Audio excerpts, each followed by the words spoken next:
இது ஒரு இலகுவான வினா உண்டு. தராசில் இரு தட்டுக்களும் சமநிலையில் உள்ளன.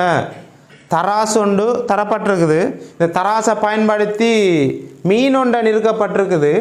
சமநிலையில் உள்ளன எனின் தட்டு ஏயில் உள்ள மீனின் நிறையாது. நாங்கள் எப்போவுமே படிக்கிறோம், தராசில் தலை உருவங்களை நாங்கள் அந்த இடத்துல போடுவோம். தராசுக்கு தலை உருவங்களை நாங்கள் போட்டு சமனாக இருக்குதா அப்படின்றத நாங்கள் பார்க்குற வினாக்களை இதுவரை நாங்கள் பார்த்துருக்குறோம். ஆனால் இந்த இடத்துல தராசுக்கு நாங்கள் படிகளை வைத்து மீனொண்டை நிற்கிற காட்சியாக இந்த இடத்துல காட்டப்பட்டிருக்குது. இப்போ எங்களோட கிராமங்கள்லையும் மீன் விற்று வரக்கூடிய மீன் வியாபாரிகள் இந்த முறைகளை கையாளுவாங்க. ஏண்டா இந்த வித்தராசில் போதுமான அளவு படி நிறையை அளக்கக்கூடிய நிற்கக்கூடிய இந்த நிறை படிகள் இல்லாததன் காரணமாக அதனை பொருளோடு சேர்த்தும் பயன்படுத்தி நிறைகளை அளந்து கொள்வாங்க. அதே மாதிரி இந்த பகுதியில் 2 கிலோகிராம் படியை அந்த இடத்துல போட்டிருக்குது. அப்போ இங்கே 2 கிலோகிராம் இருக்குது. இந்த இடத்துல ஒரு மீனும் 250 கிராமும் இருக்குது. அப்போ மீனோட சேர்த்து 250 கிராம் படியை போட்டதுனால தராசு நிலைகள் சமனாக இருக்குது. தட்டு ரெண்டும் ஒரே நிலையில் சமனாக காணப்படுகிறது. அப்போ நாங்கள் என்ன செய்யணும்னு சொன்னால், இந்த மீண்ட நிறைய கண்டுபிடிக்கணும். நாங்கள் இங்கேயும் 2 கிலோ இங்கேயும் 2 கிலோ தான் இருக்குது. இப்போ அப்போ இந்த 2 கிலோவில் இருந்து இந்த 250 கிராமை கழிக்கணும். கழிச்சா தான் இந்த மீண்ட உண்மை நிறை எங்களுக்கு கிடைக்க பெறும். ரைட், மீண்ட உண்மை நிறை எங்களுக்கு கிடைக்க பெறும். அப்போ 2 கிலோவில் இருந்து நாங்கள் 250 கிராமை நாங்கள் கழிக்கிறோம். ரைட், கழிச்சு பார்ப்போம். இப்போ 2 கிலோகிராம் சொன்னால் 2000 கிராம். இதில் இருந்து நாங்கள் 250 நாங்கள் கழிக்கிறோம். கழிச்சால் 0.5 1 கிலோகிராமும் 750 கிராமும். அப்போ 1750 கிராம் எங்களுக்கு விடையாக கிடைக்க பெற்றிருக்குது. அப்போ விடையில் காணப்படுது 1 கிலோகிராமும் 750 கிராமும். எனவே பிள்ளைகளே, நாங்கள் தராசு தட்டுகள் தொடர்பான வினாக்கள் வர நேரத்தில் இப்படியும் எங்களுக்கு வினாக்கள் வரலாம். எனவே நாங்கள் இலகுவாக சிந்திப்பதன் மூலமாக விடைகளை பெற்றுக்கொள்ள முடியும். ரைட், அடுத்த வினாவுக்கு நாங்கள் வருவோம்.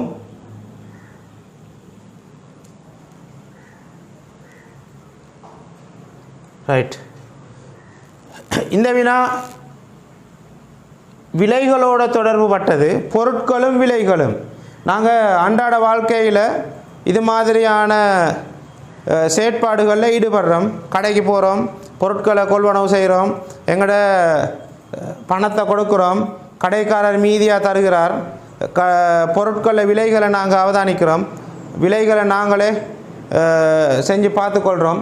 இப்படியான செயற்பாடுகளை நாங்கள் அன்றாடம் ஒவ்வொரு நாளும் செய்து கொண்டு தான் வருகிறோம். அந்த வகையில் பழங்கள் தொடர்பான ஒரு கேள்வி தான் இது. ரைட், இந்த இடத்துல பார்க்கலாம், 2 ரமுட்டான் பழங்கள், ஒரு மாம்பழங்கள் இருக்குது. இந்த 3 பழத்திற்குமான விலை 25 ரூபாய். இந்த இடத்துல 2 மங்குஸ்டான் பழம், ஒரு மாம்பழம் காணப்படுது. அதுக்கான விலை 35 ரூபா. இந்த இடத்துல ஒரு மங்குஸ்தானும் 2 மங்குஸ்தானும் 2 மாம்பழமும் காணப்படுது. இங்கே விலையாக இருக்கிறது 50 ரூபா. இது அப்போ ஒவ்வொரு பேக்கேஜாகத்தான் இந்த வியாபாரி அறிமுகப்படுத்துகிறாரு. இந்த பொருட்கள், இந்த பழங்களை வாங்கினா 25 ரூபா, இந்த பழங்களை வாங்கினா 35 ரூபா, இந்த பழங்களை வாங்கினா 50 ரூபாய். ரைட், இப்போ பார்ப்போம் நாங்கள் எப்படி கண்டுபிடிக்கிற. தனியாக எங்களுக்கு தரப்பட்டு இல்லை, எங்களுக்கு தரப்பட்டிருக்குது கூட்டத்திற்குமான மொத்த விலையை இங்கே காட்டப்பட்டு இருக்குது. ரைட், இப்போ பார்ப்போம் பிள்ளைகள், இங்கேயும் ஒரே மாதிரியான பொருள், இங்கேயும் ஒரே மாதிரியான பொருள் இருக்குது. அனுமலாக அவதானிக்கணும். இந்த இடத்துல ரம்புட்டான் இருக்குது, ஆனால் இந்த இடத்துல ரம்புட்டான் இல்லை. அப்போ மாற்றமாக இருக்குது. இங்கே இதையும் எடுத்துக்கொண்டால் ரெண்டாவது நிலையிலே மூணாவது நிலையிலே ஒரே வகையான பழங்கள் இருக்குது, மாற்றமான பழங்கள் இல்லை. அதனால் நாங்கள் வெட்டு முறையின் மூலமாக இந்த பழங்களில் விலையை தனித்தனியே கண்டுபிடிக்க போகிறோம். இப்போ பார்ப்போம். இங்கே மேங்குஸ்டான் இருக்குது. இந்த மேங்குஸ்டான் பழத்திற்கு இந்த மேங்குஸ்தான் பழத்தை நாங்கள் வெட்டுவோம். இந்த பழத்திற்கு இந்த பழத்தை நாங்கள் வெட்டுவோம். இப்போ இந்த மாம்பழத்திற்கு இந்த மாம்பழத்தை வெட்டுவோம். இப்போ பாருங்கள், இந்த கட்டத்தில் இருக்கிற எல்லா பழங்களையும் நாங்கள் வெட்டி முடிஞ்சு இந்த கட்டத்தில் ஒரு பழம் மாத்திரம் மீதியாக இருக்குது பாருங்கள். இப்போ நாங்கள் மீதி பழத்தை நாங்கள் கண்டுபிடிக்க போகிறோம். இப்போ நாங்கள் இந்த பழம் எல்லாத்துக்கும் விட 35 ரூபா, இந்த பழம் எல்லாத்துக்கும் பெறுமதி 50 ரூபா.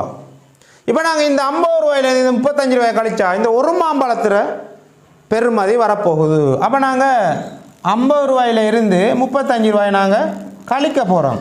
கழிச்சால் மீதி 15 ரூபாய். அப்போ 15 ரூபாய் தானே எங்களுக்கு ஒரு மாம்பழத்துக்கான விலை, சரிதானே? அப்போ ஒரு மாம்பழத்துக்கான விலை 15 ரூபாய். அப்போ நாங்கள் மாம்பழம் ஒன்றுடைய விலையை கண்டுபிடிச்சிட்டோம்.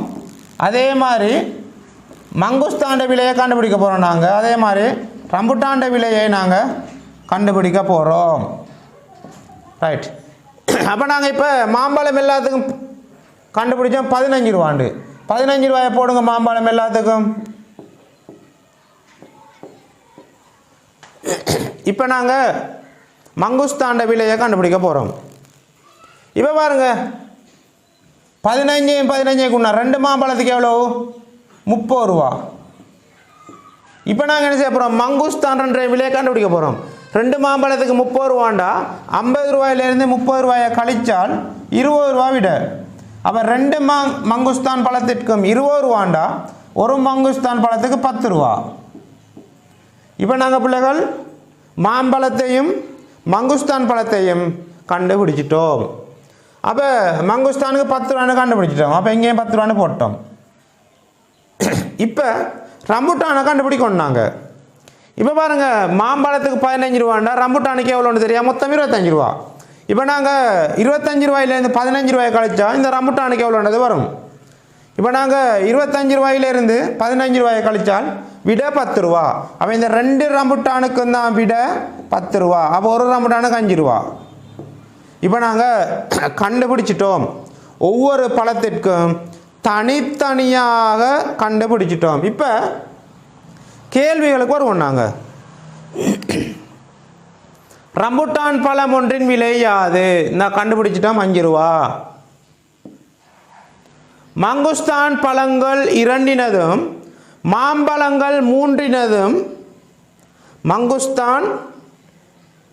மங்குஸ்தான் பழம் 2 மாம்பழங்கள் 3 அதில் விலை எவ்வளோ உண்டு கேட்கப்பட்டு இருக்குது. ரைட், பார்ப்போம். மங்குஸ்தான் பழங்கள் 2, மங்குஸ்தான் ஒன்றுக்கு எவ்வளோ கண்டோம்? 10 ரூபா.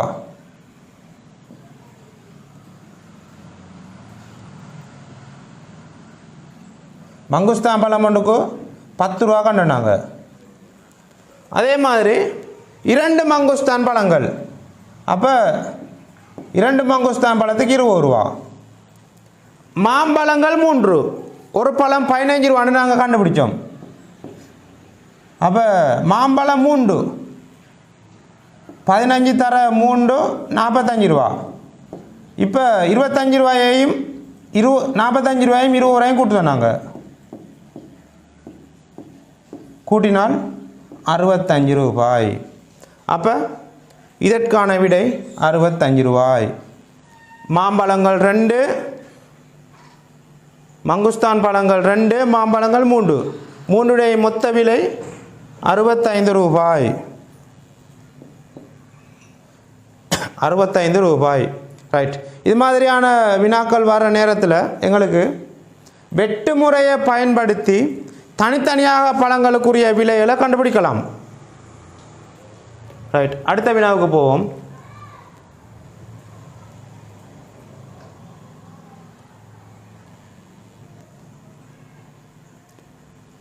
இவ்வுருவில் உள்ள முக்கோணிகளின் எண்ணிக்கை யாது? இது மாதிரியான வினாக்களும் அடிக்கடி வார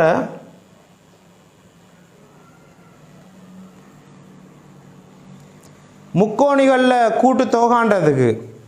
அப்போ இது மாதிரியான முக்கோணிகள் வார நேரத்தில் வெறுமனே முக்கோணிகளை எண்ணுவதன் மூலமாக முக்கோணிகளில் கூட்டுத்தொகையை முழுமையாக சரியாக கண்டுபிடிக்க முடியாது. ரைட். இப்போ இந்த முக்கோணியை பாருங்கள். இந்த முக்கோணியில் 2 விஷயம் காணப்படுது. இந்த 2 விஷயத்தையும் சரியாக அடையாளம் கண்டால் மாத்திரம்தானே உங்களுக்கு முக்கோணியோட கூட்டுத்தொகையை கண்டுபிடிக்கலாம். ரைட். இந்த இடத்துல 2 முக்கோண அடிகள் காணப்படுது. இந்த ஒரு அடி காணப்படுது, இங்க ஒரு அடி காணப்படுது, இங்க ஒரு அடி காணப்படுது. அப்ப நான் இப்படி முக்கோணி ஒன்று வரைகிறேன். இந்த முக்கோணியோட அடிப்பாகம்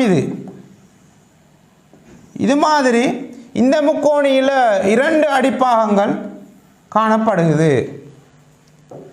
இப்போ நாங்கள் இந்த முக்கோணி எடுத்துக்கொண்டாலிங்க ஒரே ஒரு முக்கோணி மாத்திரம்தான் காணப்படுது. இப்படி நான் இந்த முக்கோணியை இரண்டாக சரி நடுவே பிரிக்கிற நேரத்தில் இங்கே எத்தனை முக்கோணி காணப்படுதுன்னு பார்த்தால் எங்களுக்கு 3 முக்கோணிகள் காணப்படுது. இந்த ஒரு முக்கோணி, இந்த ஒரு முக்கோணி. அப்போ பெரிய முக்கோணியை சேர்த்து 3 முக்கோணி காணப்படுது. இப்படி வர நேரத்தில்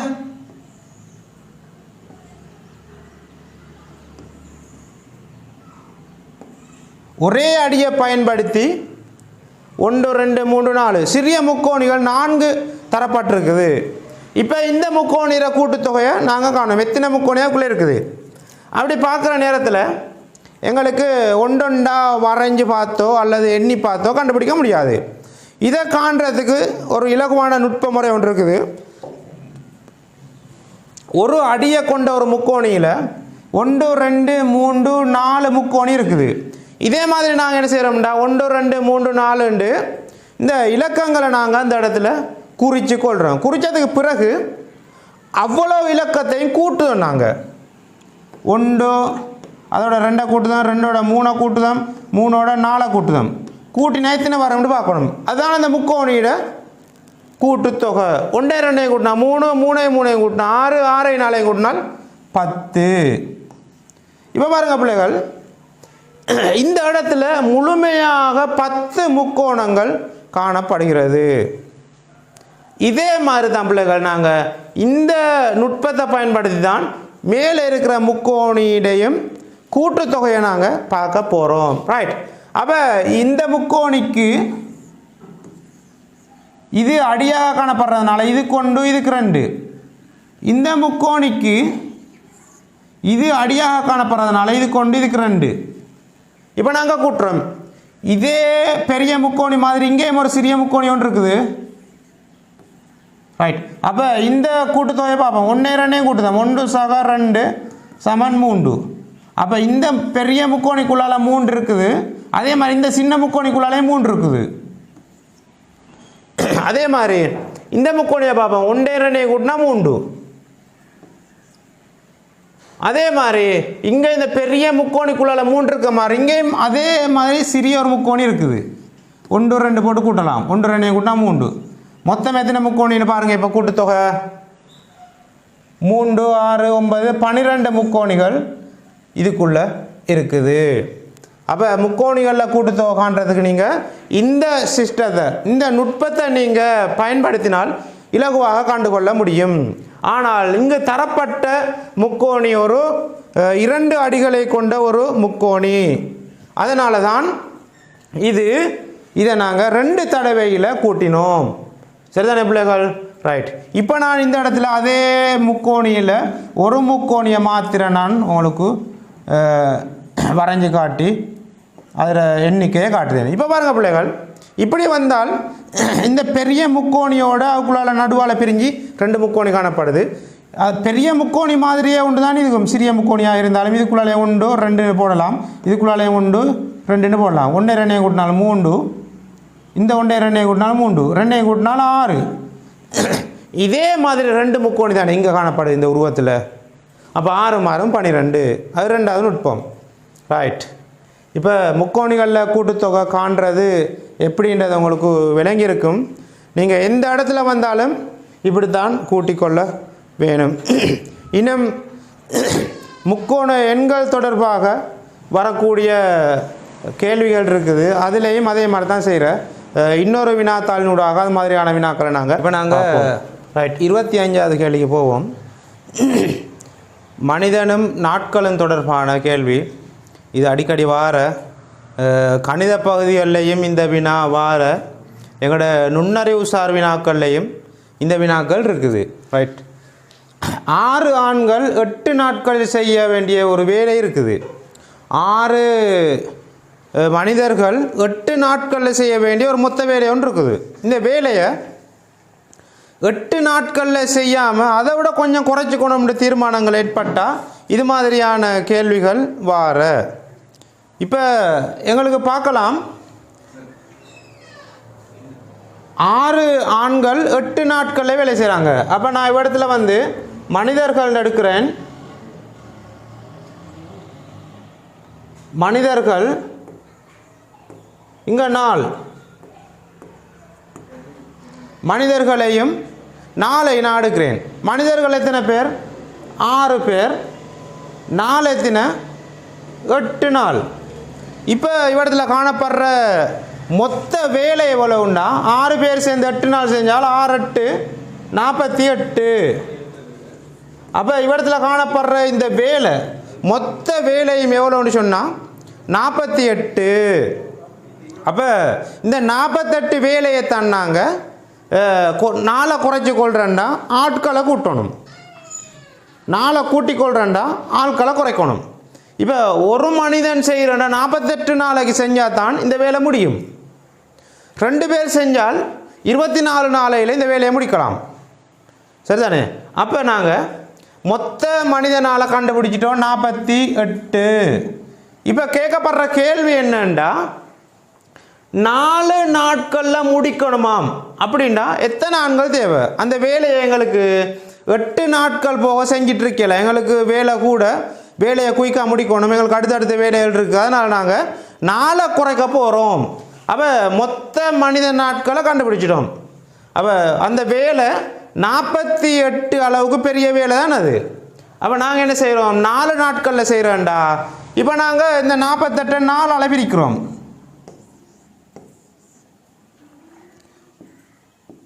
4 பிரித்தால் 1 4 4 2. இப்போ பாருங்கள் பிள்ளைகள், எங்களுக்கு விடையாக வந்திருக்கு 12.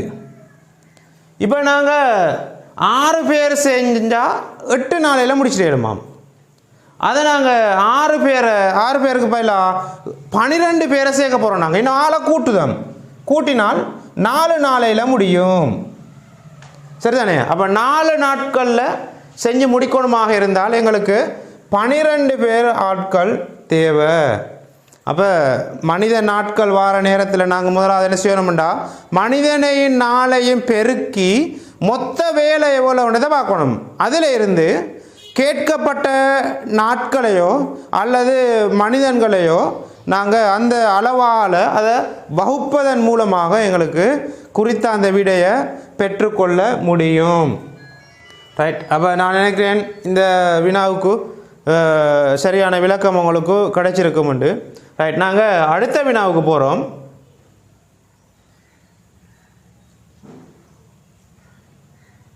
ரைட். 26வது வினா. கடிகாரம் ஒன்றை முகம் பார்க்கும் கண்ணாடியில் பார்த்த போது கண்ணாடியில் தோன்றிய கடிகாரத்தின் நேரம் 3:40 எனின் சரியான நேரம் என்ன? இப்போ நாங்கள் ஒரு மணிக்கூட்டை கண்ணாடியில் பார்க்குற நேரத்தில் அங்கே காணப்பட்டது 3:40. அங்கே காணப்பட்டது 3:40.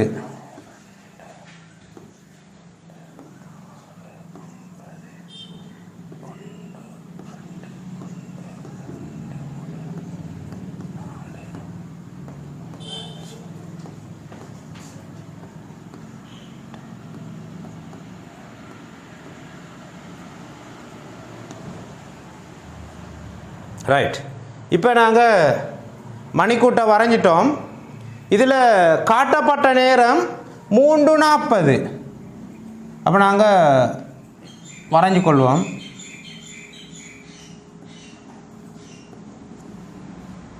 இப்போ பாருங்கள் பிள்ளைகள், இது நாங்கள் கண்ணாடியில் பார்க்கும்போது தான் இந்த மாதிரியான தோற்றம் ஏற்பட்டது. கண்ணாடியில் பார்க்காட்டி உண்மையான நேரம் எவ்வளவு, நேரடியாக நாங்கள் பார்க்குற நேரம் காட்டுற நேரம் எவ்வளவு உங்களுக்கு எப்பவும் தெரியும். கண்ணாடியில் தலாடியில் பார்க்கின்ற போது நேர்மாறாகத்தான் பிம்பங்கள் தெரிய போகுது. அப்போ பக்க மாற்றம் ஒன்று தான் அங்கே ஏற்படுது. கண்ணாடியில் பார்க்குற நேரத்தில் பக்க மாற்றம் ஒன்று தான் ஏற்படுது. எங்களோட பிள்ளைகள் என்ன செய்வாங்கண்டா, இந்த கண்ணாடியில் பார்க்குற கேள்வி ஒன்று வந்தால் பேப்பரில் இப்படி வந்துட்டுண்டால் அவங்க இப்படி வச்சு பார்ப்பாங்க, அடுத்த பக்கம் திருப்பி இப்படி வச்சு பார்ப்பாங்க, என்ன நிலையில் காணப்படுதுண்டு. அப்படி வச்சு சரியான விடையை கண்டுபிடிக்கிறவங்களும் இருக்கிறாங்க. ரைட். இப்போ நான் சொன்னேன் பி இந்த எழுத்தை நாங்கள் கண்ணாடியில் பார்த்தால் அது பக்க மாற்றத்தை உண்டு பண்ணி காட்டும். இந்த மாதிரியான அமைப்பு காட்டும், அடுத்த பக்கத்தை திருப்பி காட்டும். அப்போ நாங்கள் இங்கே பார்க்குற நேரம் இதை முதலாவது எடுக்கிறோம். நாங்கள் 8க்கு நேரம் இருக்குது நிமிடமுள். அப்போ நாங்கள் இதை 8 எடுத்து இங்கே 4க்கு நேரம் இருக்கிறதுனால 20 எடுக்கலாம். 8:20 தான் இங்கே பொருத்தமான நேரம். அப்போ பக்க மாற்றத்துக்குள்ளே வாரதுனால 3:40 என்று தெரிஞ்சது. எதிர்பக்கமாக மாறுற நேரம் அது 8:20 தான் சரியான நேரம். எங்கள்கிட்ட கேட்கப்பட்டிருக்கிற நேரம் 8:20.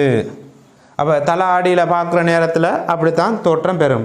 நீங்கள் தலை ஆடியில் இதனை பார்க்கலாம். ஒரு மணிக்கூட்டுக்கு முன்னால் தலை ஆடியை கொண்டு வச்சு பார்க்குற நேரத்தில் இப்படியான பிம்பம்தான் தோற்றம் பெறும், பக்க மாற்றமான. ரைட். அடுத்த வினா 27வது. 2023ஆம் ஆண்டு 2ஆம் நாள் வியாழன் எனின் அவ்வருடத்தின் 182ஆம் நாள் யாது? இது ஒரு நாட்காட்டி தொடர்பான வினா உண்டு. நாட்காட்டி தொடர்பான வினா அடிக்கடி வார, அதுலேயும் ஒரு வித்தியாசமான ஒரு வினா ஒன்று தான் இது வந்திருக்கு. 2023ஆம் ஆண்டு 2ஆம் நாள் வியாழக்கிழமை. அப்போ 2023ஆம் ஆண்டு தொடங்கி 2வது நாள் புது வருஷம் கொண்டாடின நாளில் அடுத்த நாள் அது என்ன நாளாம்? வியாழக்கிழமை. அப்போ 1ஆம் தேதி என்ன கிழமை? வியாழக்கிழமைக்கு முன்னுக்குள்ளது புதன்கிழமை. வியாழனுக்கு முன்னுக்குள்ளது புதன்கிழமை. அப்போ கேள்வி என்னண்டா, அவ்வருடத்தின் 182ஆம் நாள் யாது? அப்போ 182வது நாளை கேட்டிருக்குது. இப்போ நாங்கள் 182வது நாளை 1, 2, 3, 30, 31 அப்புறம் அடுத்த 1 அப்படி கூட்டி கொண்டு போகிறதா? 182வது நாள் எப்போ வருமுண்டு இல்லை. நீங்கள் ஞாபகத்தில் வச்சுக்கொள்ளணும் ஒரு கான்செப்டை. ஒரு வருடத்தில் இப்போ இது 2023ஆம் ஆண்டுன்றது ஒரு சாதாரண வருடம், லீஃப் வருடம் அல்ல, சாதாரண வருடம். சாதாரண வருடத்தில் 365 நாட்கள் காணப்படும். லீஃப் வருடத்தில் ஒரு நாள் கூடுதலாக 366 நாட்கள் காணப்படும். அந்த ஒரு நாளை நாங்கள் பிப்ரவரியில் கொண்டு வைத்து சேர்க்கிறோம். இந்த விஷயம் உங்களுக்கு தெரியுமாக இருக்கும். இப்போ பாருங்கள் பிள்ளைகள், இந்த சாதாரண வருடம் ஒன்றுல முதல் நாள்,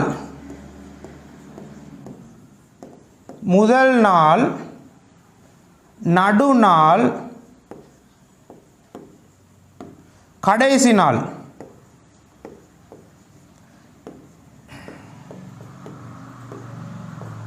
இது எல்லாமே ஒன்று தான் பிள்ளைகள். இப்போ நாங்கள் 2ஆம் நாள் வியாழன் என்று தீர்மானித்ததால் 1வது நாள் நாங்கள் எப்போன்னு தீர்மானித்தோம்? புதன் என்று தீர்மானித்தோம். அப்போ சாதாரண வருடம் ஒன்றுல 1வது நாள் புதன் என்றால் டிசம்பர் 31 வருடத்தில் கடைசாவது நாளும் புதனாகத்தான் இருக்கும். அப்போ சாதாரண வருடம் ஒன்றில் ஜனவரி 1 புதன்ண்டா அந்த வருடம் முடிகிற டிசம்பர் 31 புதன் தான். அதே மாதிரி பிள்ளைகள் அந்த வருடத்தில் நடுநாளும் புதன் தான். நடுநாளும் புதன் தான். இப்போ கேள்விக்கு நீங்களே எப்படியே சொல்லுவாங்க. அப்போ சாதாரண வருடம் ஒன்றில் தான் எப்போவுமே நடுநாளை கேட்குற, லீஃப் வருடம் ஒன்றில் அல்லது அது கூடிய வருடம் ஒன்றில் நடுநாளை கேட்குறேன். ஏண்டா 366 ஒரு இரட்டை ஒற்றையாக வந்தால்தான் நடுப்பெருமானத்தை கேட்கலாம். அப்போ சாதாரண வருடம் ஒன்றில் முதல் நாள் புதன்ண்டா கடைசி நாளும் புதன் தான். அது ஒரு லீஃப் வருடமாக இருந்தால் முதல் நாள் புதனாக இருந்தால் கடைசி நாள் ஒரு நாள் கூட படித்தோம் இல்லையா, கடைசி நாள் வியாழனாக மாறும். ரைட். அப்போ இந்த கேள்விக்கு விடையை பார்ப்போம். 2023ஆம் ஆண்டு 2ஆம் நாள் வியாழன் எனின் அவ்வருடத்தின் 182வது நாள் யாது? அப்போ 2ஆம் நாள் வியாழன்டா முதலாவது நாள் புதன் கண்டுபிடிச்சோம், நடுநாளும் அதே நாள்ன்றதுனால இதுக்கு விடை புதன். ரைட். பிள்ளைகளுக்கு விளங்கியிருக்கும்னு நினைக்கிறேன். நாங்கள் அடுத்த வினாவுக்குள்ளே போவோம்.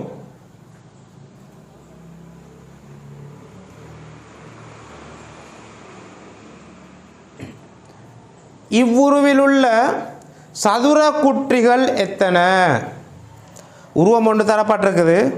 ஒரு தாயக்கட்டை வடிவில் இருக்கிற ஒரு உருவம்.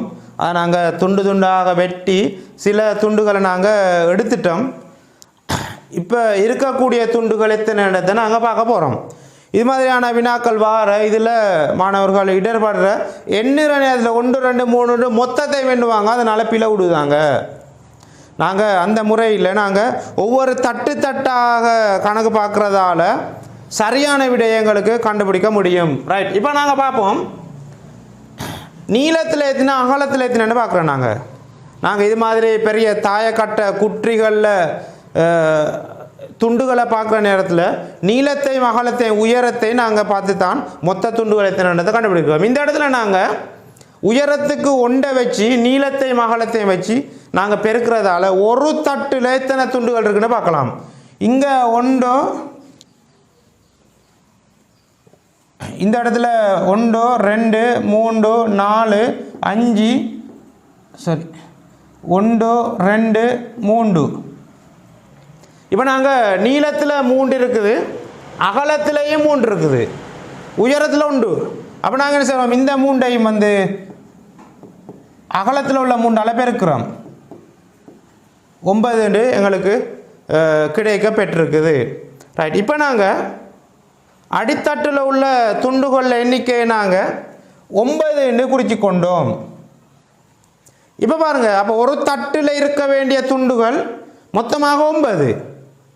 அதே மாதிரி 2வது தட்டிலையும் 9 இருக்கணும், அதுலேயும் 3 இடைவெளி வந்திருக்குதா, இந்த 3 இடைவெளியும் கழிஞ்சிருக்குது. அப்போ 9ல் 3 போனால் 6. திரும்ப பாருங்கள் பிள்ளைகள், 3வது தட்டில் 3 மாத்திரம்தான் மீதி இருக்குது, ஏன்னா இதெல்லாம் கழிஞ்சிருக்குது. அப்போ 3வது தட்டில் 3 காணப்படுது. இப்போ நாங்கள் என்ன செய்ய போகிறோம், மொத்தத்தையும் கூட்டிக் கொள்ள போகிறோம். இப்போ பாருங்கள், 6 3 9, 9 9 18. அப்போ நாங்கள் விடையை கண்டுபிடிச்சிட்டோம். 18 துண்டுகள் தான் இந்த குற்றியில் மீதமாக இருக்குது. அப்போ நாங்கள் இது மாதிரியான உருவம் கொண்டு வந்து அதில் உள்ள மீதியை கண்டுபிடிக்கிறேன்னு சொன்னால் இதே மாதிரி நாங்கள் ஒவ்வொரு தட்டு தட்டாக பார்த்து குறித்து கொண்டால் எங்களுக்கு விடையை கண்டுபிடிக்கலாம். பிள்ளைகளுக்கு விளங்கியிருக்கும்னு நினைக்கிறேன். இப்போ நாங்கள் அடுத்த கேள்வி 29வது கேள்விக்கு போகிறோம். 29வது கேள்வி அதுவும் ஒரு சிக்கலை உண்டு பண்ணுற கேள்வி. ஒரு விடயத்தை மாத்திரம் ஞாபகத்தில் வச்சு கொண்டால் உங்களுக்கு சிக்கலே ஏற்படாது. ரைட். வட்ட வடிவிலான மைதானம் ஒன்றில் காணப்படும் 2 கம்பங்களுக்கிடையில் 4 கொடிகள் வீதம் தொங்கவிடப்பட்டிருந்தன எனின் 12 கம்பங்களுக்கிடையில் காணப்படும் கொடிகளின் எண்ணிக்கை யாது? இது வட்ட வடிவமான ஒரு மைதானம். அந்த மைதானத்தை சுற்றி நாங்கள் கொடி கம்பங்கள் நாட்டப்பட்டிருக்கிறோம். விளையாட்டு போட்டி ஒன்று செய்கிறேன்டா மைதானத்தை சுற்றி நாங்கள் பல நிறங்களில் கொடி கம்பங்கள் நாட்டுவோம். அது மாதிரியான கொடி கம்பங்கள் நாட்டப்பட்டு மொத்தமாக எத்தனை கொடி கம்பங்கள் நாட்டப்பட்டிருக்கின்றது தான் கேள்வி. ரைட், பாருங்கள். இந்த இடத்துல இரு கம்பங்களுக்கு இடையில் இந்த பிரக்கெட்டுக்குள்ளால் இருக்கிறத பாருங்க. இரு கம்பங்களுக்கு இடையில் 4 கொடி. அப்போ இப்படி கம்பம்னு சொல்லுவோமே. இந்த மாதிரி இரு கம்பங்களுக்கு இடையில் 4 கொடிகள், 1 2 3 4 கொடிகள் நாட்டப்பட்டிருக்குது. இப்படி 4 கொடிகள் நாட்டப்பட்டிருக்குது.